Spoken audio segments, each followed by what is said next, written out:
రేవంత్ రెడ్డి గారి గురువు గారు ఉన్నారు చంద్రబాబు నాయుడు గారు 16 మంది ఆఫీసర్లను పోస్టింగ్ లేకుండా ఘోరంగా అవమానించిండు 6 నెలల పాటు. ముగ్గురిని జైలుకు పంపించిండు, ముగ్గురిని సీనియర్ ఐపీఎస్ ఆఫీసర్లను జైలుకు పంపించిండు. 16 మందిని ఒక రూమ్లో పడేసి మీకు 6 నెలల పాటు పోస్టింగ్లు ఉండమని చెప్పిండ్రు. ఏమనంటే మా బుక్ ఉన్నది ఒకటి, ఆ రెడ్ బుక్లో మీ పేర్లు ఉన్నాయని చెప్పేసి.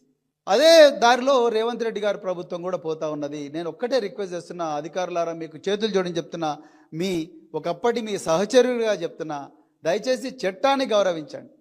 ఎవరి మెప్పు కోసమో, ముఖ్యమంత్రి గారి మెప్పు కోసమో, ముఖ్యమంత్రి కార్యాలయంలో ఉండే కొందరు దుర్మార్గులు ఎవరైతే స్వార్థపరులు ఉన్నారో, కబ్జాదారులు ఉన్నారో, వాళ్ళందరి మెప్పు కోసమో, వాళ్ళను ఖుషి చేయడం కోసమో మీరు ఇలాంటి అడ్డదారులు దొక్కి మీ ఓన్ కొలీగ్ను, మీతో పాటు 30 సంవత్సరాలు పనిచేసి దేశం కోసం అన్ని త్యాగాలు చేసిన ప్రభాకర్ రావు గారిని, లేకపోతే అలాంటి వాళ్ళు ఇంకెవరైనా ఉంటే వాళ్ళని ఇబ్బంది పెట్టకండి.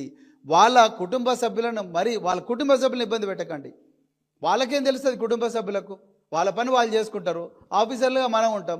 వాళ్ళని తీసుకొచ్చి మనం పోలీస్ స్టేషన్లలో గంటల తరబడి విచారించడం ఏంది? ఒకప్పుడు పంజాబ్లో టెర్రరిజం బలంగా ఉన్న రోజుల్లో ఎంతో గొప్పగా పనిచేసిన అధికారులను టెర్రరిజం అంతా అంతమైపోయిన తర్వాత వాళ్ళందరి మీద ట్రిబ్యునల్ వేసి వాళ్ళందరి మీద ఇట్లనే ఘోరంగా ఈరోజు ప్రభాకర్ రావుని ఏ విధంగా అయితే సతాయిస్తున్నామో ఆ విధంగా సతాయించినందువల్ల, వాళ్ళను పూర్తిగా టార్చర్ చేసినందువల్ల వాళ్ళందరూ రైలు పట్టాల మీద పడి ఆత్మహత్య చేసుకున్నారు ఐపీఎస్ ఆఫీసర్స్. ఆ పరిస్థితి తెలంగాణకు తీసుకురక్కండి. మరి ఈరోజు న్యూస్లో వస్తుంది, ఒక మహిళా ఐఏఎస్ అధికారిని ఒక మంత్రి వేధిస్తున్నాడు అని చెప్పేసి.